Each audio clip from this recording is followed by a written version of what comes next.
नमस्कार प्रिय दर्शकों, आप सभी का स्वागत है आपके अपने इस यूट्यूब चैनल एस्ट्रो मिश्रा में। दर्शकों, आज हम बात करते हैं सूर्य ग्रहण के विषय में। सूर्य ग्रहण जो कि 17 फरवरी को लगने जा रहा है, आज इसी विषय पर चर्चा करते हैं।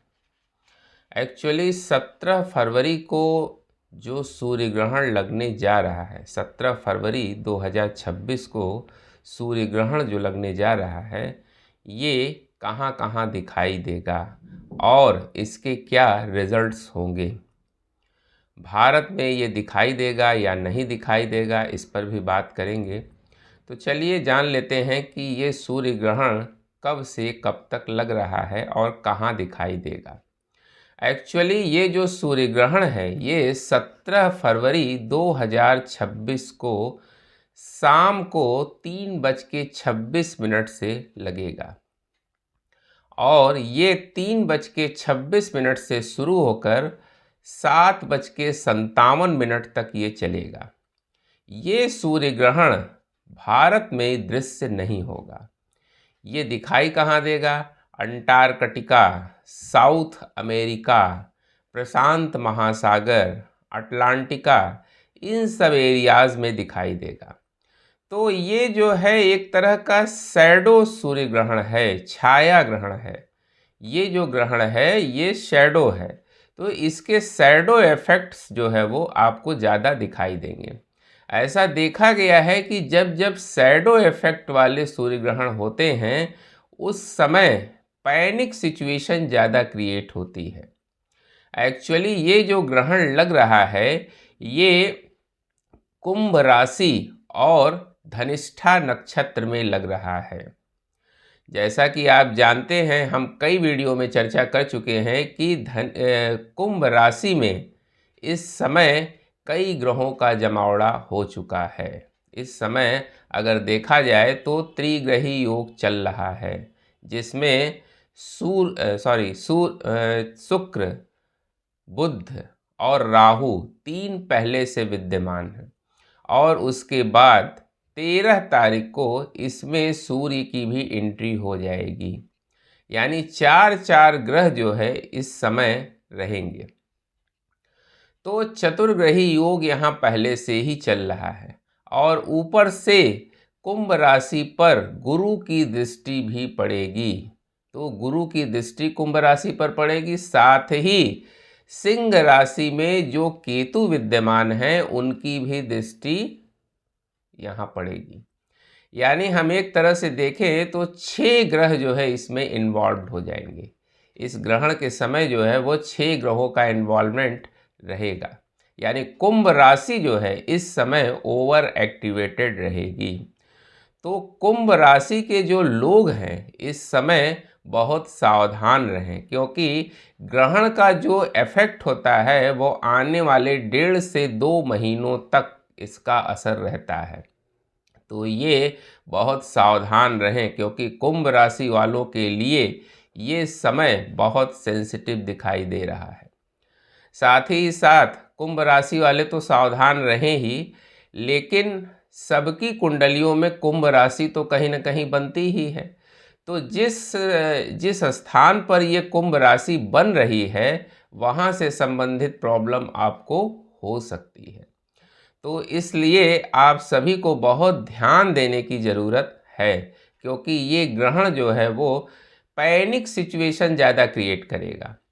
एक्चुअली इस तरह का जो ग्रहण होता है, चीज़ें उतनी ख़राब होती नहीं हैं, लेकिन ये दिखाई ज़्यादा ख़राब देंगी।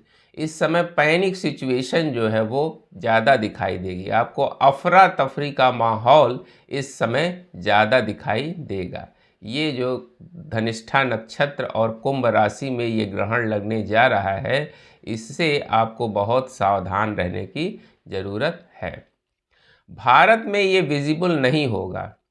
भारत में ये दिखाई जब नहीं देगा तो इसके सूतक के नियम या कोई भी ग्रहण के नियम जो है वो भारत में मान्य नहीं होंगे। ना मंदिरों के कपाट बंद होंगे, ना सूतक लगेंगे। तो इसका भारत पर कोई प्रभाव नहीं दिखाई दे रहा है। लेकिन चूँकि पूरी दुनिया में सूर्य और चंद्रमा तो एक ही हैं, तो अगर सूर्य पर ग्रहण लग रहा है तो इसका प्रभाव निश्चित रूप से पूरी दुनिया पर पड़ेगा, भले वो कहीं दिखाई दे या न दिखाई दे। तो इसका प्रभाव तो पूरी दुनिया पर आएगा ही, भले ही भारत में ये नहीं दिखाई देगा और सूतक के कोई नियम भी इस पर लागू नहीं होंगे। इसका प्रभाव जो है वो राजनीति के क्षेत्र में ज़्यादा दिखाई देगा, क्योंकि जो ये ग्रहण लग रहा है इस समय कुंभ राशि, जो कि हम भारतवर्ष की अगर कुंडली देखें तो कुंभ राशि जो आती है वो 10th हाउस में आती है, जो राजनीति का हाउस भी है।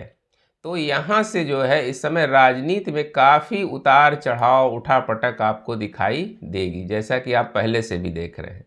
तो इस समय ऐसी सिचुएशन जो है वो क्रिएट जरूर होगी, क्योंकि इस समय कई ग्रहों का जमावड़ा यहाँ पर है, इस वजह से यहाँ दिक्कत ज़्यादा दिखाई दे रही है। मेटल सेक्टर और ऑयल सेक्टर में जो है ज़्यादा उतार चढ़ाव की स्थिति दिखाई दे रही है। अगर आप शेयर मार्केट में इन्वेस्टमेंट करते हैं तो मेटल और ऑयल में इन्वेस्टमेंट करने से पहले ज़रा विचार कर लीजिएगा, क्योंकि ये सेक्टर जो है आपको नुकसान भी कर सकते हैं। आप देखिएगा कि शेयर इसके बाद जो है, जैसे ही ये ग्रहण समाप्त होगा या ग्रहण के आसपास का जो समय होगा, लगभग 20, 25, 30 दिन का समय, उस बीच जो है शेयर मार्केट में काफ़ी ज़्यादा अप्स एंड डाउन्स की स्थिति रहेगी। बहुत ज़्यादा वॉलेटाइल सिचुएशन जो है वो इस समय आपको दिखाई देगी, क्योंकि बुध भी अफेक्टेड है ना। बुध और राहु का कनेक्शन बन रहा है, बुध और शुक्र का कनेक्शन बन रहा है, बुध और राहु और सूर्य का कनेक्शन बन रहा है। तो जब ये सारे ग्रहों का कनेक्शन एक साथ बनने लगता है तो चीज़ें डिस्टर्ब होनी शुरू हो जाती हैं। इस समय फाइनेंशियल इनस्टेबिलिटी का टाइम दिखाई दे रहा है। तो अक्सर आप सुनते होंगे कि फलाना बैंक बंद होने वाला है, इस बैंक का विलय होने वाला है।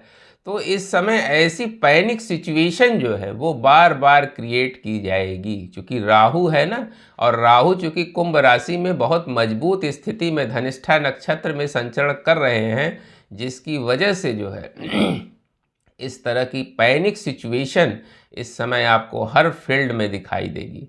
इस समय जो है डिजिटल करेंसी को लेकर कोई नया नियम आ सकता है, या साइबर क्राइम कोई फ्रॉड वगैरह इस समय बाहर आ सकता है। तो इस समय जो है फाइनेंशियल सिस्टम में जो है बहुत ज़्यादा उतार चढ़ाव, या बैंकिंग सेक्टर में कोई फ्रॉड वगैरह बाहर आ सकता है, या बैंकों में इन्वेस्टमेंट को लेकर कोई नया नियम आ सकता है। इस तरह की सिचुएशन जो है वो दिखाई दे रही है। मौसम की अगर हम बात करें तो मौसम में भी काफ़ी उतार चढ़ाव दिखाई देगा, क्योंकि ये जलीय इलाके में, समुद्री इलाकों में ये ज़्यादा दिखाई देगा ये सोलर इक्लिप्स। तो इस वजह से जो है इस समय जल से जुड़ी आपदा इस समय आ सकती है। कोई सुनामी वगैरह इस समय जो है, या तूफान वगैरह इस समय अचानक आ सकता है, या अचानक ओलावृष्टि हो सकती है, जिससे फसलों का नुकसान इस समय हो सकता है। तो ये जो कुल मिला जुला के जो ये रिंग ऑफ फायर बन रहा है, ये बहुत अच्छा नहीं दिखाई दे रहा है। ये एक तरह की पैनिक सिचुएशन ज़रूर क्रिएट करेगा, जिससे आपको बहुत सावधान रहने की ज़रूरत है। उम्मीद करते हैं दर्शकों हमारा ये वीडियो आपको ज़रूर इन्फॉर्मेटिव लगा होगा। मिलते हैं आपसे अगले वीडियो में किसी नए विषय के साथ। तब तक के लिए हमें आज्ञा दीजिए। नमस्कार।